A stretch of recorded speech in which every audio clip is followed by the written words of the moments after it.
سراج حفظہ اللہ. میں گزارش کرتا ہوں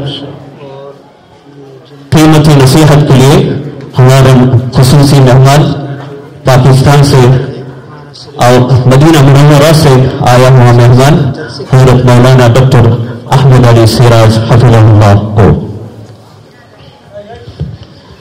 دوشی پڑھ لیں. اللہم صلی علی محمد وعلی آل محمد افضل الصلوات و مراتب الاحوال. نحمده ونصلي على رسوله الكريم. اما بعد فاعوذ بالله السميع العليم من الشيطان الرجيم. بسم الله الرحمن الرحيم. اللهم لك الحمد كما ينبغي لجلال وجهك وعظيم سلطانك. اللهم صل على محمد وعلى آل محمد أفضل صلواتك بعدد معلوماتك وبارك وسلم. بنگلہ دیش ڈھاکہ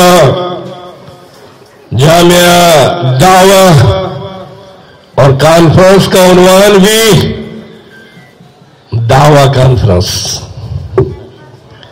حضرت مولانا سلیم اللہ صاحب جو اس ادارے کے محتمم ہیں جامعۃ الدعوہ الاسلامیہ، اور اس طرح آج کہ اس جلسے کی صدارت اور جو منتظم ہے مولانا عبد الغفار صاحب، اور اس سٹیج پر علماء کرام کا گلدستہ تشریف فرما ہے.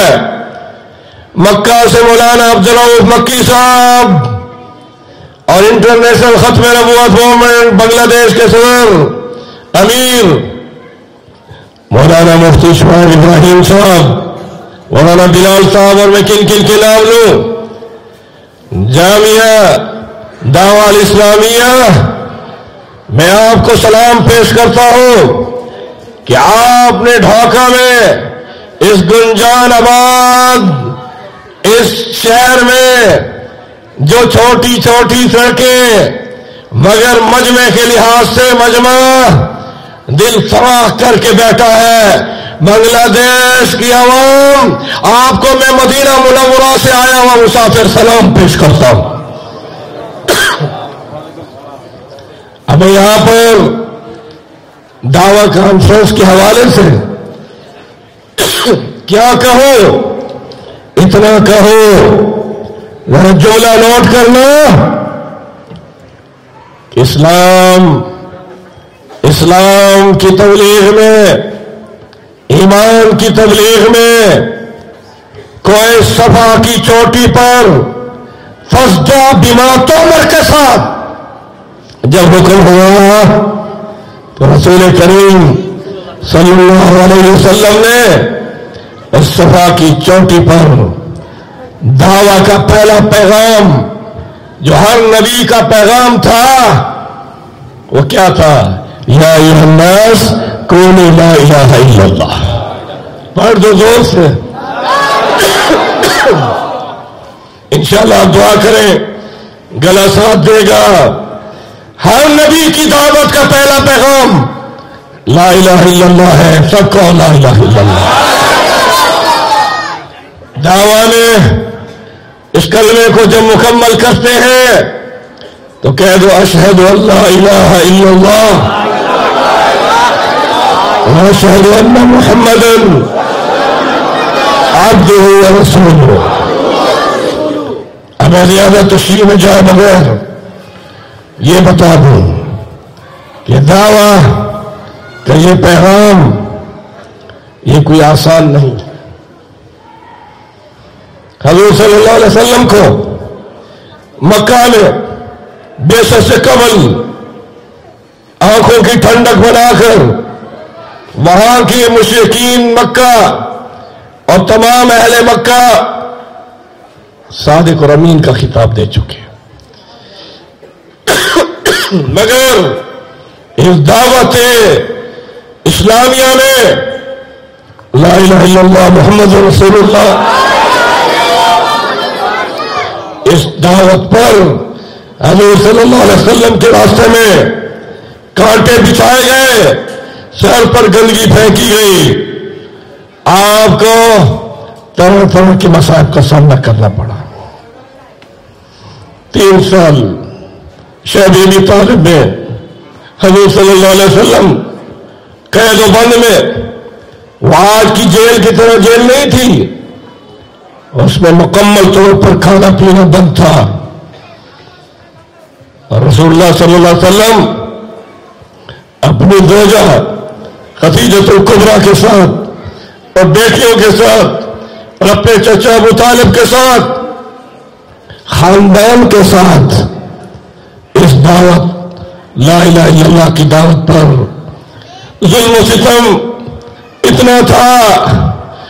اب میں اس کی تشریح میں نہیں جاتا، اتنا عرض کرو کہ شیب ابی طالب سے جب آپ 3 سال کی قید گزار کر نکلے تو آپ صلی اللہ علیہ وسلم نے پہلا سفر ہجرت کی نیت سے بھی طائف کا کیا.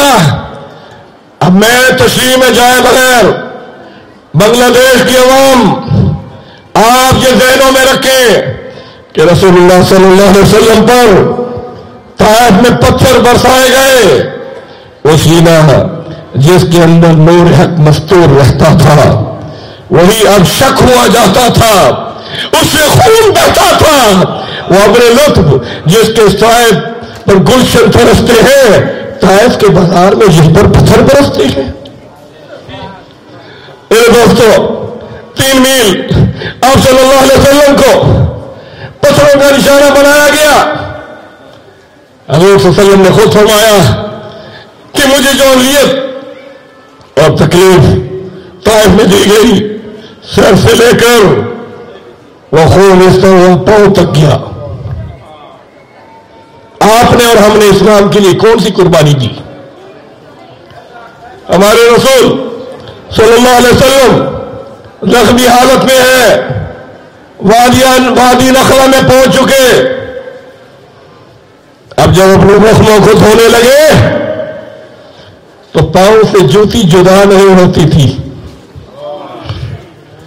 پاؤں سے جوتی اس لیے کہ اتنا خون اس جوتی میں چلا گیا کہ پاؤں کے ساتھ وہ جوتی چمٹ گئی.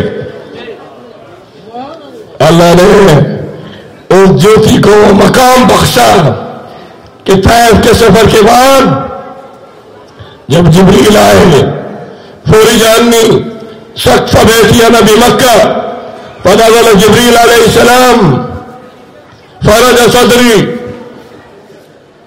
ثم غسله بماء زمزم ثم جاء بطشت من ذهب ممتلئ ایمانا وحکمہ. اب میں واقعی معراج کی طرف نہیں جانا چاہتا. براق لے کر جبریل آئے، حتیم میں لٹایا، سینہ چاک کیا، زمزم کے پانی سے سینے کو دھویا، اور ایمان و حکمت کا تشت جو سونے کی اس تشت میں تھا وہ بھر دیا، اور حضور صلی اللہ علیہ وسلم براق پر بٹھائے گئے. اب میں کیسے بتاؤں؟ سبحان الذی اسری بعبدہ لیلا من المسجد الحرام الى المسجد الاقصى. مگر یہاں ایک جملہ دینا چاہتا ہوں، جن جوتیوں میں، جن نالین میں رسول اللہ کا خون، وہ کتنا قیمتی خون ہوگا، اور اس طرح وہ جوتیوں میں پہنچا تو اللہ نے انہی جوتیوں کے ساتھ عرش پر بلایا. انہی جوتیوں کے ساتھ مولانا سلیم اللہ صاحب عرش پر بلائے گئے. اقصی میں انبیاء نے استقبال کیا اور وہاں امامت کرائی. اب گلا میرا ساتھ نہیں دے رہا، وگرنہ میں آپ کو بتاتا کہ کس قدر حضور کی عظمت ہے. آپ اول الخلق ہیں، اکرم الخلق ہیں، افضل الخلق ہیں، رحمت للعالمین ہیں، شفیع المذنبین ہیں، اور خاتم النبیین ہیں. بنگلہ دیش والوں، ختم نبوت پر اللہ نے قرآن میں 100 آیات آیات نازل فرمائی اور فرمان نبوی 200 سے زیادہ احادیث پر، اور آپ کا یہ فرمان کہ انا اول الانبیاء فی الخلق، انا اول الانبیاء فی الخلق وآخرهم فی البعث، یہ معمولی نہیں ہے. یہاں پر آپ نے فرمایا اول الخلق، رب نے مجھے بنایا. اول الخلق کس کو بنایا؟ صلی اللہ. دروشی پڑھ لے صلی اللہ سے.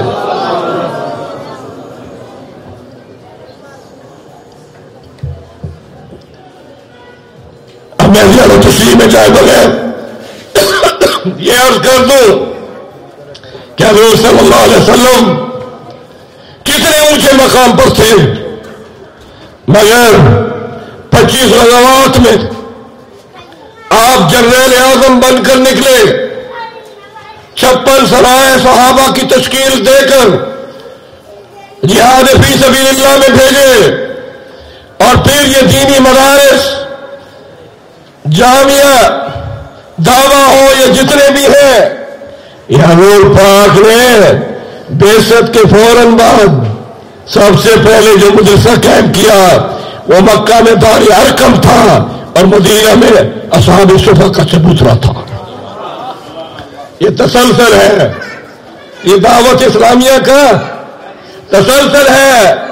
مجھے خوشی ہے کہ میں آج اس جامعہ دعوی اسلامیہ کہ معتمیم اور ایک خوبصورت سٹیج پر دعویٰ کانفرنس میں آپ سے مخاطب ہوں. حضور کی دعوت کے بہت پہلو ہیں. دعوت میں لا الہ الا اللہ پہلے نمبر پر کہہ دو، لا الہ الا اللہ محمد رسول اللہ. مگر جب جہاد میں جھنڈا اور نیزہ اپنے ہاتھ میں لیا تو اس وقت رسول اللہ کا نعرہ تھا نعرہ تکبیر. زور سے کہو نا، ابھی بھی آواز بلند نہیں ہے، پیچھے سے آواز آئے. اس تکبیر کے نعرے سے آپ نہ گھبرائیں. یہ تکبیر کا نعرہ جہاد میں بھی لگا، آوان میں بھی یہی نعرہ ہے. اطول عناکم یوم القیامہ. المؤذنون تکبیر تحریمہ کیا ہے؟ طواف کا ابتدا کیا ہے؟ مجاہد کا نعرہ کیا ہے؟ حلال جانور کو جب ذبح کیا جاتا ہے اس طرح سے جب جنازہ پڑھتے ہو تو کتنی تکبیر ہے. یہ نعرہ رب کو اتنا محبوب ہے کہ جب آپ جنت کی سیر کرنے کے بعد جنت 7 آسمانوں کے اوپر ہے، واللہ یدعو، اور اب تمہیں بلا رہا ہے اس گھر کی طرف، کیونکہ زمین پر آئے بغیر کوئی شخص نہ تو جنت میں جا سکتا ہے نہ جہنم میں جا سکتا ہے. اب وَهَدَيْنَاهُ النَّجْدَيْنِ، مولانا سلیم اللہ صاحب، اب میں کیسے کھولوں اس بات کو؟ اس زمین کو معمولی نہ سمجھنا. لا تمشِ فی الارض مرحا، اکڑ کر مت چلنا. یہ زمین تمہارے ہر عمل میں گواہ بن رہی ہے، اور یہی وہ راستہ ہے جو جنت تک جاتا ہے. اور میں اس موضوع کو پھر کبھی میں نے ملٹیپل لگایا. مفتی شعیب صاحب نے مجھے ویزا بھیجا تو وہاں جدہ کی بنگلہ دیش ایمبیسی نے میرے کہے بغیر مجھے جو ہی دیکھا اور مجھے چائے بھی پلائی اور کہا کہ آپ مدینے سے مسجد نبوی میں بھی بیٹھتے ہیں اور بنگلہ دیش جا رہے ہیں، ہم آپ کو ملٹیپل ویزا دیتے ہیں، جب چاہے آپ جا سکتے ہیں. تو دوبارہ میں آؤں یا نہ آؤں؟ بولے دوبارہ مجھے دعوت دو گے؟ میں آپ سے ٹکٹ نہیں لوں گا.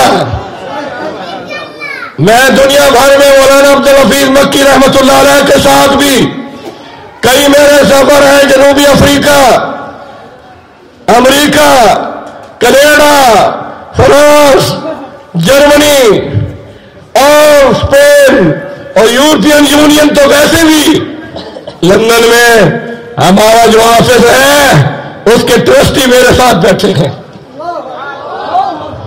میرے دوستو، آپ نے بھی نعرہ لگایا، مگر میں بڑے دعوے سے کہہ رہا ہوں کہ جب ہم لندن میں، اس کے علاوہ برمنگھم میں، لیسٹر میں، ہیڈروسپیڈ میں اور اس کے ساتھ ایڈنبرا میں، گلاسکو میں جب یہ نعرہ لگاتے ہیں تو آپ تو اپنے اسلامی ملک میں بیٹھے ہیں، وہاں کے نوجوان یہی بنگلہ دیش کے، پاکستان کے اور دنیا بھر کے جب یہ نعرہ لگاتے ہیں تو کفر کو پتہ چلتا ہے کہ اس میں کیا طاقت ہے۔ اور غور سے کہو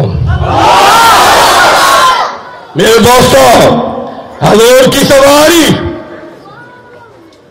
جب جنت کی سیر کے بعد سدرۃ المنتہا کی بلندیوں سے پہلی زمینی سفر تھا، من المسجد الحرام الى المسجد الاقصی کو مت بھولیں، وہاں انبیاء مقتدی تھے اور ہمارے رسول امام الانبیاء بن کر کھڑے ہوئے، وہ آواز لگا رہی ہے آپ کو۔ میں اسلامی ملک میں بیٹھا ہوں، الحمدللہ اسلامی کانفرنس نے بھی قرارداد پاس کی اور یہودیوں کے خلاف متفقہ طور پر یہ کہا کہ ہم مسجد اقصی کی آزادی چاہتے ہیں۔ ہاتھ اٹھا کر آپ بھی کہیں، جان دینی پڑے، نعرہ تکبیر، نعرہ تکبیر۔ حضور صلی اللہ علیہ وسلم زمینی سفر میں براق پر تھے، آسمانی سفر میں 2 لفٹیں تھیں، ایک سونے کی اور ایک چاندی کی۔ تم نے اگر لفٹ بنا لی ہے اور اگر آپ بھی ہوائی جہاز میں سفر کرتے ہیں، اللہ نے اپنے مصطفیٰ کو وہ لفٹ عطا فرمائی تھی کہ جس میں آپ کھڑے ہوئے تو وہ لفٹ زمین سے مسجد اقصی سے سیدھا ایک راستہ ہے جو سائنس بھی کہہ رہی ہے کہ تمہارے خلا میں جہاز نہیں جا سکتے جب تک کہ رسول اللہ کا روٹ نہیں لوگے۔ جہاں سے بھی، چاہے بنگلہ دیش سے، چاہے انڈیا سے، چاہے چائنا سے، چاہے پاکستان سے، امریکہ سے، برطانیہ سے، خلا میں جو بھی راکٹ جاتا ہے یا جہاز گھومتا رہتا ہے جب تک کہ اس راستے پر نہ پہنچے جہاں سے مصطفیٰ نے راستہ دلایا۔ یہ میں ایڈنبرا کی سائنسدانوں سے مل کر تحقیق کر چکا ہوں۔ اب کہو اللہ اکبر، لوگوں سے کہو اللہ اکبر، نعرہ تکبیر، نعرہ تکبیر۔ میں نے سنا تھا کہ بنگلہ دیش والے نعرے کم لگاتے ہیں، میں نے نفی کرنی ہے وہاں جا کے کہ یہ نعرہ تو ہم سے بھی زیادہ لگاتے ہیں۔ میں نے بتانا ہے امریکہ میں جا کر، ہر جگہ جا کر بتاؤں گا کہ تمہارے ملکوں میں اتنی مسجدیں نہیں ہیں۔ جہاں میں نے قدم قدم پر بنگلہ دیش میں مسجد پائی تو 5 وقت وہاں تکبیر میں کیا کہا جا رہا ہے، اور یہ آواز کم ہوگی، زور سے کہو، نعرہ تکبیر، نعرہ تکبیر۔ یہ دعویٰ کا دوسرا نعرہ ہے جب عمر فاروق نے حضور کے دست حق پرست پر اسلام کو قبول کیا تو دار ارقم میں 39 صحابہ تھے اور وہاں یہ نعرہ لگا تو یہ معلوم ہوتا ہے کہ یہ تکبیر کا نعرہ فتح کا نعرہ ہے۔ نعرہ تکبیر، نعرہ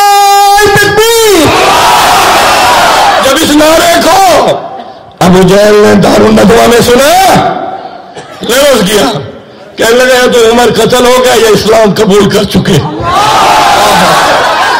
اسلام کا فتح کا نشان ہے۔ حج میں آپ جاتے ہیں، طواف کرتے ہیں، اللہم انی اريد طواف بیتک الحرام 7 اشواط للہ تعالی، طواف عمرہ ہو یا تطوع ہو یا افادہ ہو یا وداع ہو یا کوئی اور نظر کا یا نفلی طواف ہو، اس وقت تک وہ طواف آپ جاری نہیں رکھ سکتے جب تک کہ اللہ اکبر کی آواز نہیں ہوگا۔ اور حجر اسود آپ کی اللہ اکبر کو ایکس رے کرتا ہے۔ کیا کرتا ہے؟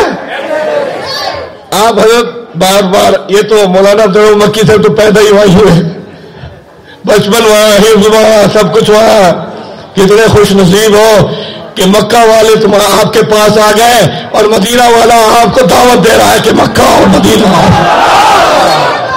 میرے دوستوں،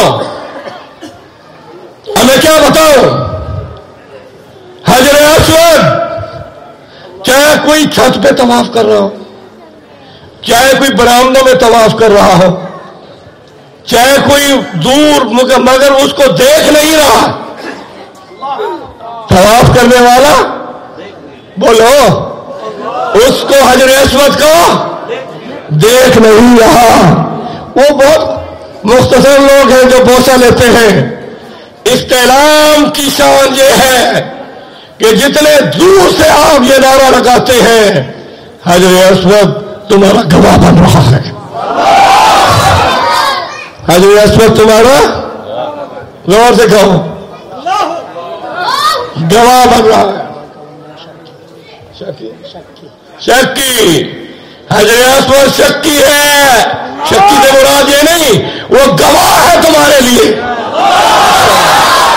مگر اس کو آنکھ ملے گی قیامت کے دن۔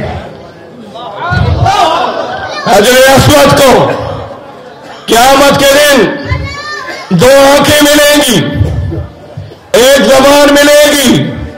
ابھی وہ جنت کا پتھر ہے، وہ تمہارے گناہ چوس کر کالا ہو گیا، ورنہ وہ سفید تھا۔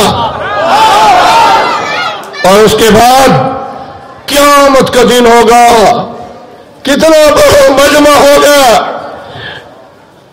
یومن کان یومن 50,000 سنہ، 50,000 سال کا وہ دن جس میں، اب میں اس طرف نہیں جانا چاہتا مگر یاد رکھنا، ایک حدیث پیش کر دوں، لا یزال خدمان ابن آدم حتی یسأل عن 50 یوم القیامہ، اولاد آدم کے قدموں کو زمین پکڑ لے گی جب تک کہ قیامت کے دن اس سے 5 سوال نہ ہوں۔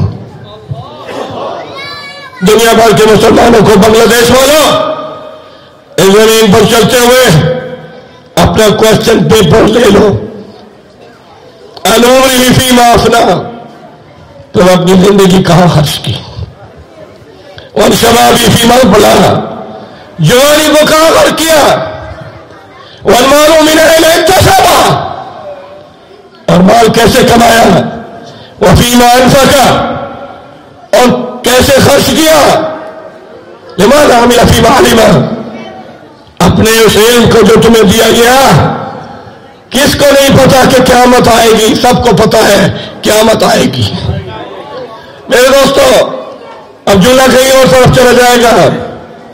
حضرت صلی اللہ علیہ وسلم نے فرمایا کہ حجر اسود قیامت کے دن ہر اس شخص کے لیے گواہ بنے گا جس نے طواف سے پہلے اس کی جہت میں استلام کرتے ہوئے اللہ اکبر کا نعرہ لگایا ہو۔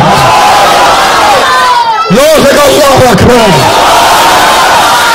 ہم حجر اسود کی گواہی کے قائل ہیں، اور جو رسول اللہ کی گواہی کا قائل نہیں ان کو میں یہ جواب دیتا ہوں کہ اگر حجر اسود کو آنکھ بعد میں ملے گی اور زبان بھی بعد میں ملے گی، وہ تو بنے گواہ، اور جس کی وجہ سے سورج کو روشنی ملی اور ہمیں آنکھیں ملی، وہ رسولullah کیسے گواہ نہ بنے؟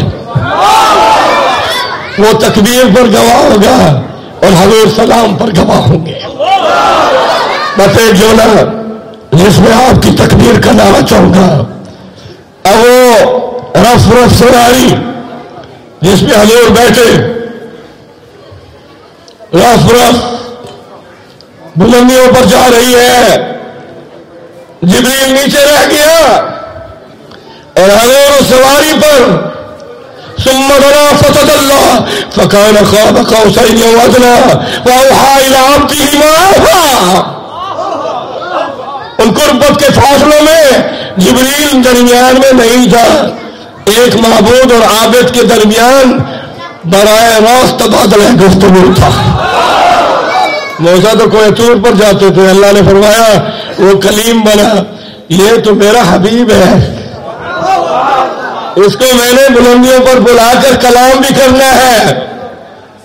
اور پھر سنو، اب ان بلندیوں پر اللہ نے فرمایا اے میرے حبیب تمہیں کیا چاہیے؟ ہمارے نبی نے ان تنہائیوں میں عبد المعبود، ساجد المسجود، خالق اور بندے نے اسراب یابتی ہی جس نے سیر کرائی اپنے بندے کو، یہی عرض کی کہ میں بلندیوں پر بھی آ کر اپنی امت کی مغفرت کا سوال کرتا ہوں۔ کس کی؟ امت کی۔ اب معاملہ لمبا ہے، اللہ نے کہا کچھ تو مانگو نا میرے اپنے لیے۔ کہا اے اللہ میرے لیے تو فیصلہ کر۔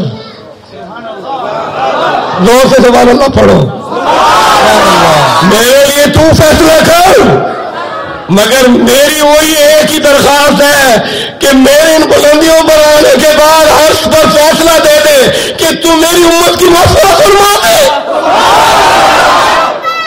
میرے دوستو، اس دوران میں اللہ نے فرمایا میں نے ابراہیم کو خلیل اللہ بنایا، اسماعیل کو ذبیح اللہ بنایا، موسیٰ کو زور سے کہو کلیم اللہ بنایا، عیسیٰ کو روح اللہ بنایا، سب کو میں نے معراج دیا مگر فرش پر دیا اور تجھے عرش پر بلا کر حبیب اللہ بنایا۔ اس لیے روز اقدس پر ہم پہلا سلام جب پڑھتے ہیں تو الصلاۃ والسلام علیک یا رسول اللہ، اور دوسرا جملہ وہ ہوتا ہے جو میرے رب نے عرش پر بلا کر حبیب اللہ بنایا۔ میرے دوستو اب جملہ دینا چاہتا ہوں، حضور نے فرمایا کہ ساری مخلوق نیچے رہ گئی، جنت نیچے، آسمان نیچے، زمین تو بہت نیچے۔ اب اللہ تعالیٰ نے مجھے بلندیوں پر جب اٹھایا اور حجابات کے پردوں سے میں عرش پر جا رہا تھا، تو بنگلہ دیش کے غیور اب حضور کا جملہ سنا کہ میں بھی عرش پر جا رہا تھا اور مخلوق کا ذکر بھی عرش پر جا رہا تھا۔ کہو سبحان اللہ، الحمدللہ، ولا الہ الا اللہ، واللہ اکبر۔ اور کلمے کی تکمیل بھی اللہ اکبر پر، اور اذان کا ابتدا بھی اللہ اکبر پر، اور دعویٰ کانفرنس والوں اذان کا اختتام بھی لا الہ الا اللہ پر۔ اب جملہ سنو، اب اللہ کے جملہ کہ جب مخلوق پہ آواز آئی کہو سبحان اللہ، تو اللہ کا جواب بھی میں سن رہا تھا، ہواؤں، پہاڑوں، پانی، درختوں اور اس کے علاوہ آسمانوں، زمینوں اور جتنی مخلوق ہے، وَإِن مِّن شَيْءٍ إِلَّا يُسَبِّحُ بِحَمْدِهِ وَلَٰكِن لَّا تَفْقَهُونَ تَسْبِيحَهُمْ۔ تو اللہ تعالیٰ ان کی تسبیح کا جواب بھی دے رہا تھا۔ جب تسبیح میں آیا کہو سبحان اللہ، تو رب نے فرمایا مجدنی عبدی، غور سے کہو مجدنی عبدی سبحان اللہ پر جواب اللہ کا یہ تھا کہ میرے بندے نے میری تمجید بیان کی، سبحان کے ساتھ تمجید کی، پھر مخلوق کی آواز آئی الحمدللہ، اور سے کہو تو جواب آیا رب کا حمدنی عبدی۔ اب یہاں یہ معلوم ہوا ہر آدمی اور مخلوق کے ہر ذکر پر میرا رب سمیع بھی ہے، بصیر بھی ہے، اور سب کی سن رہا ہے، سب کی۔ اب آئیے، اب اسی نعرے پر آپ نے فیصلہ دینا ہے کہ جب حضور نے فرمایا کہ تکبیر کی آواز آئی، اور زور سے کہو، جب تکبیر کی آواز آئی تو میرے رب نے یہ نہیں کہا کہ میرے بندوں نے تکبیر کہی، فرمایا میرے بندے نے جو نعرہ لگایا سچا لگایا، نعرہ تکبیر، نعرہ تکبیر، سبحان সবাই আমরা শেখের জন্য দোয়া করি, আল্লাহ তাআলা ওনাকে পুরোপুরি সুস্থ করে দেন, বলেন আমিন। মদিনা মুনাওয়ারাতে অবস্থান করেন, আমাদের দেশে এসেছেন 4 দিন হলো। তো এখন থেকে ওনার মূলত বাইরের কনফারেন্সের বক্তব্যগুলো শুরু হচ্ছে। আজকে প্রথম, আগামীকালকে আছে, এরপরে চলে যাবেন অনেক দূরে যশোর, খুলনাতে, অনেক বড় বড় প্রোগ্রামে বয়ান করতে হবে। তো সেই হিসেবে নিচল এখান থেকে ঢেলে দেন পানি, গরম পানি। তো হযরতের বয়ান তো আপনারা বুঝতেই পারছেন, ঘুরে নেন, ঘুরে খুলে নেন, এটা ঘুরানো দিকে, হ্যাঁ ব্যাস, ঠিক আছে।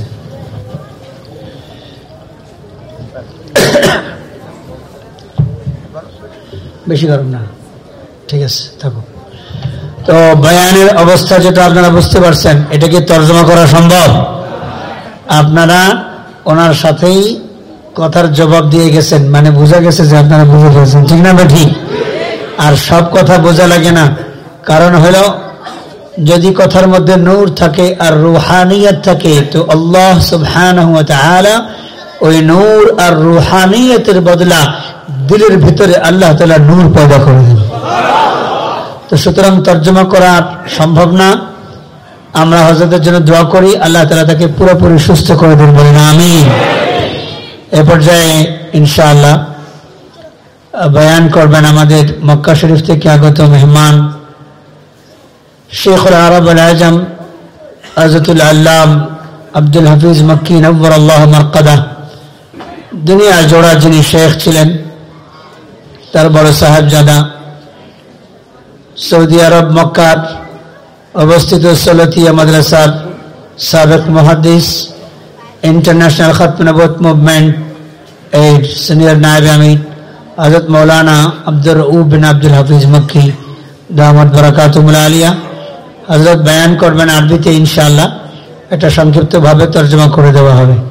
তো অনেক সময়, এখন তো আপনারা তখন মজা পাচ্ছিলেন, উর্দু কিছু বুঝতেছিলেন বলে, আরবি বললে হয়তো বুঝবেন কম, তাই একটু ধৈর্য সহকারে বসবো তো ইনশাআল্লাহ। সবাই মেহমানের সম্মানার্থে আমরা ধৈর্য সহকারে বসবো ইনশাআল্লাহ। মেহমান আরবিতে কথা বলবেন, তারপরে বাংলা তর্জমা করে দেওয়া হবে।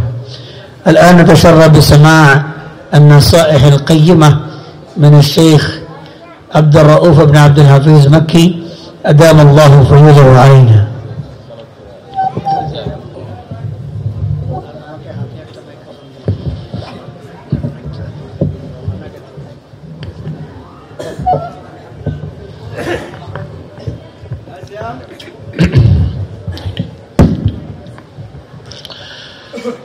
بسم الله الرحمن الرحيم.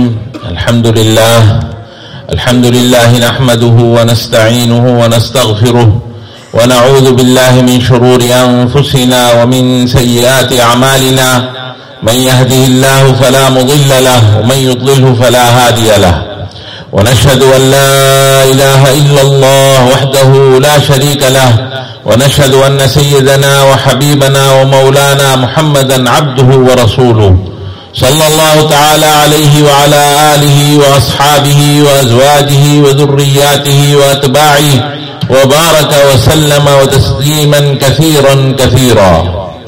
أما بعد، أيها الحفل الكريم، صاحب الفضيلة الشيخ سليم الله مدير مدرسة الدعوة الإسلامية، وصاحب الفضيلة الشيخ عبد الغفار رئيس هذه الحفل هذا المجلس وهذه الجلسة، والعلماء وأهل بنغلاديش الحاضرين، السلام عليكم ورحمة الله وبركاته.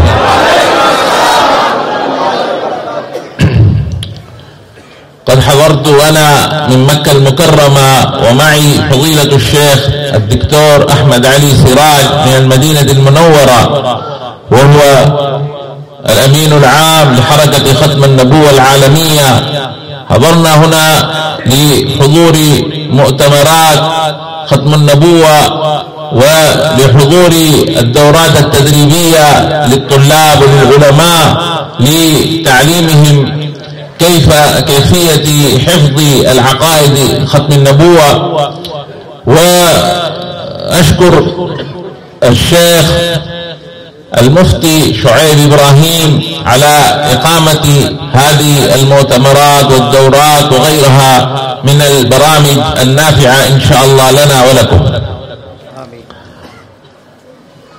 وأنا من هذا المنصة ومن هذا الجمع الغفير أدعو الذين ينسبون نفسهم إلى القاديانية وينتسبون إلى المتنبي الكذاب بأن يتوبوا إلى الله سبحانه وتعالى ويرجعوا إلى الدين الحق ويرجعوا إلى كنف النبي صلى الله عليه وسلم لكي ينجوا أنفسهم من عذاب الآخرة. فأدعوهم من هذا الحفل، أدعوهم إلى ذلك. فهذا الحفل المسمى بجلسة الدعوة، فندعوهم إلى الإسلام، إلى الحق، إلى دين رسول الله صلى الله عليه وسلم نبي الرحمة الذي هو رحمة للعالمين. رحمة للعالمين أي عالمنا الدنيا وعالم الملائكة وجميع العوالم، فهو رحمة للجميع. وما دام الإسلام وما دام أحد يقول في الدنيا الله الله ستبقى هذه الدنيا وإلا لهلكت، كما قال صلى الله عليه وسلم. فأختصر كلامي على هذا فقط. وقد سمعتم الدكتور أحمد علي سراج واستمتعتم إن شاء الله من بيانه، فأنا أيضا أرجو منكم أن الدعاء له بالشفاء العاجل إن شاء الله، فربنا يوفقه هكذا لكل خير، وكما هو دائما سباق إلى الخير ما شاء الله. وأشكركم أيضا أنتم أنه جلستم في هذا الحفل المبارك ما شاء الله من زمن طويل وانتظرتمونا من وقت طويل، فأشكركم على ذلك أنتم أيضا. واعلموا عباد الله إنه هذه أيضا عبادة، المشاركة في مثل هذه المؤتمرات ومثل هذه المحافل هي أيضا عبادة، والاستماع إلى العلماء أيضا عبادة، فالعلماء هم ورثة الأنبياء. واعلموا إن الفتن كلها من زمن رسول الله صلى الله عليه وسلم إلى زمننا هذا دائما فيهم أشياء مشتركة، منها اثنان سأذكر لكم على سبيل المثال، أنهم دائما الفتن عندما يدعون إلى فتنتهم ترى فيهم أنهم ينكرون حجية السنة ويبعدونك عن سنة رسول الله صلى الله عليه وسلم. وبعض الأحيان يتحججون ويقولون إن السنة هي مخالفة للقرآن. معاذ الله أن يكون كذلك، وقد قال الله سبحانه وتعالى: فأوحى إلى عبده ما أوحى ما كذب الفؤاد ما رأى وما ينطق عن الهوى إن هو إلا وحي يوحى. فرسول الله صلى الله عليه وسلم لا ينطق عن نفسه بنفسه، بل لا ينطق عن هواه، بل ينطق ما قاله، ما أوحى إليه الله سبحانه وتعالى. وقال الله سبحانه وتعالى: وما آتاكم الرسول فخذوه وما نهاكم عنه فانتهوا. وقال الله سبحانه وتعالى: قل إن كنتم تحبون الله فاتبعوني يحببكم الله ويغفر لكم ذنوبكم. فجعل مدار حب الله للعباد على حبنا وعلى اتباعنا لرسول الله صلى الله عليه وسلم. فكل ما زاد اتباعنا لرسول الله صلى الله عليه وسلم زاد حب الله لنا. فاعلموا هذا هو القدر هذا هو المشترك الأول في الفتن، إنهم يبعدوننا عن سنة رسول الله صلى الله عليه وسلم. والقدر الثاني المشترك بينهم إنهم يبعدوننا عن ورثة الأنبياء ألا وهم العلماء، كما قال صلى الله عليه وسلم: العلماء ورثة الأنبياء.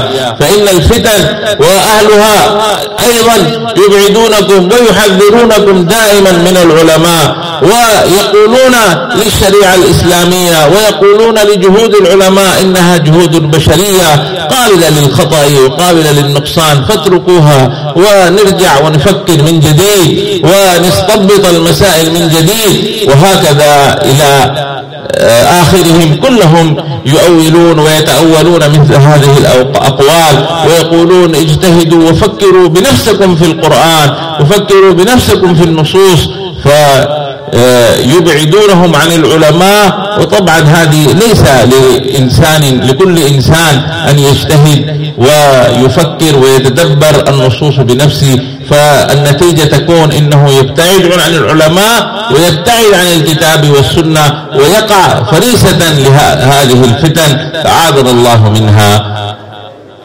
فأختتم كلامي بهذه الكلمات، وأشكركم ثانيا جميعا، وأشكر منتظمي هذا الحفل الكريم وهذه الجلسة، وآخر دعوانا أن الحمد لله رب العالمين.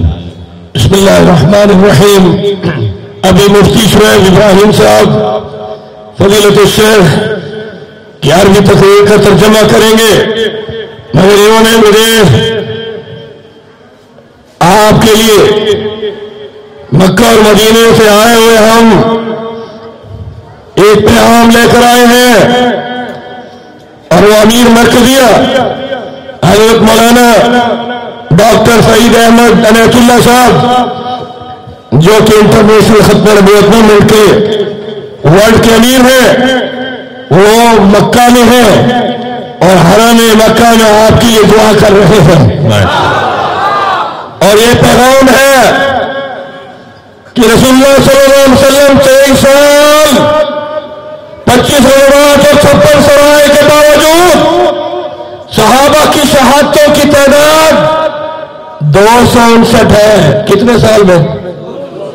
23 سال میں کتنی ہے؟ 259.